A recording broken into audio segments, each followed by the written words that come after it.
He built his company from nothing, just a dream, a backpack, and a promise to do business differently. But when reports of discrimination and elitism surfaced from one of his top offices, he knew something had gone wrong. So, the CEO went undercover. As a delivery man, what he discovered behind the front desk would change everything. Rain slid down the windows of Daniel Reyes's office, like the weight in his chest. 48 stories above downtown Chicago, the city lights glittered with indifference.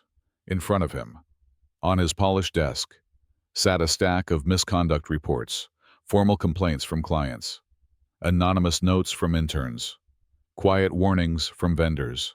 The same words kept surfacing: arrogance, discrimination, entitlement, all tied to Civic Property Group's River North branch. Daniel's jaw tightened. He wasn't just the CEO, he was the founder. The first office had been a folding table and a borrowed laptop, his startup capital, his mother's $2,000 life insurance policy. Her framed photo still sat beside him smiling, in front of the tiny house where he'd grown up in Little Village. Her eyes reminded him why he built Civic, to prove that dignity didn't belong only to the privileged. He looked at the reports again. This wasn't just about customer service. It was about identity, and it felt like Civic had lost its soul. "I'm going in," he told his assistant Eli. Eli blinked. "To River North," Daniel nodded. "But not as myself." The next morning, he stepped into the branch dressed in worn jeans, a faded Cubs cap, and a hoodie that had seen better days. A brown paper bag from a fake food delivery order dangled from his hand. He shuffled toward the front desk, like someone used to being ignored. Amanda, the receptionist, didn't glance up. "Leave it there." Daniel stayed quiet. "Sir," she snapped, "you can't just stand here." As he turned to leave, two associates walked by, eyeing him like he carried disease. "Seriously," one said, "they're just letting delivery guys roam now." Daniel said nothing, but he watched. He watched who made eye contact, who sneered, who didn't bother to speak. Then someone did. "Hey, man," a voice came from across the lobby. A young man in shirt sleeves, Trey Johnson, walked over and smiled. "You look a little lost. Need help finding the desk?" Daniel nodded slightly. "No worries," Trey said, taking the bag. "Some folks forget kindness is free." Daniel's lips curled into the faintest smile. Trey had passed a test he didn't know he was taking. 24 hours later, Daniel walked into the same office, this time in a tailored charcoal suit and polished shoes. No hoodie, no bag. Amanda's face drained of color when she saw him. She stood to speak, but Daniel kept walking. In the conference room, the full staff had already gathered. No one knew why. No one expected what came next. Daniel plugged in a USB. The projector flickered to life. Security footage appeared on the wall. It showed the receptionist, the dismissive glance, the eye rolls, the comments, the way certain staff members never looked twice at someone they thought beneath them. No voiceover, no need.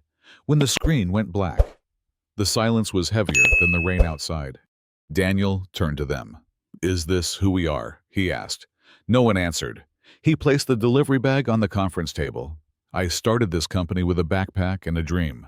My first meetings were in diners, where people like me were told to eat fast and get out.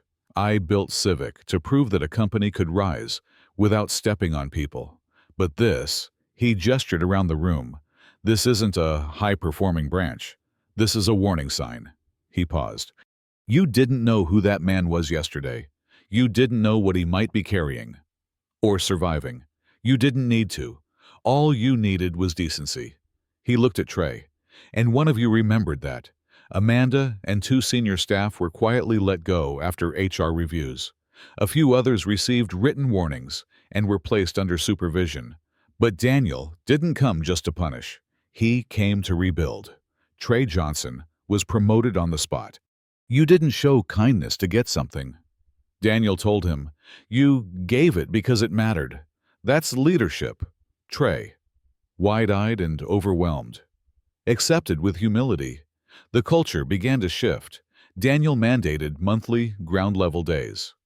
where executives worked entry-level roles, from reception to field calls.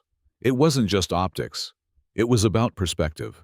Trey spearheaded a new initiative, Respect First, community outreach, mentorship for interns, customer listening sessions.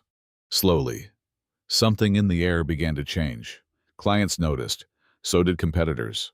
But the most profound shift came weeks later, during a team town hall, when Daniel stepped up to the podium and said something he had never shared publicly. I was 19 when I was homeless. 3 months. Slept behind a laundromat. Washed dishes under the table for cash. One night, a janitor saw me stealing packets of sugar for dinner. He didn't call the cops. He gave me a sandwich. Told me, "Don't give up yet. It's not always going to be this hard." The room was dead silent. That act of kindness, Daniel said, is what Civic was born from. Not money, not ambition, just one man reminding another that he mattered. He paused. So when I walked into this branch and saw people mocked, dismissed, ignored, I saw a version of the world that nearly erased me, and I won't let it live in this company. Months later, River North became Civic's top-performing branch, not just in sales, but in satisfaction, retention, and community partnerships. They weren't the same people anymore. Even the office looked different, softer, warmer. Trey's bulletin board of local stories hung near the front, next to a framed quote, "Kindness is free." So, why isn't it everywhere? Daniel and Trey were invited to speak at a citywide business ethics panel. At the close, a moderator asked Daniel what advice he'd give to other CEOs trying to fix toxic cultures. He smiled and said, "Don't send a memo. Walk through the front door. Be the stranger. Because sometimes, the only way to rebuild the house is to see what it looks like when no one thinks the owner is home."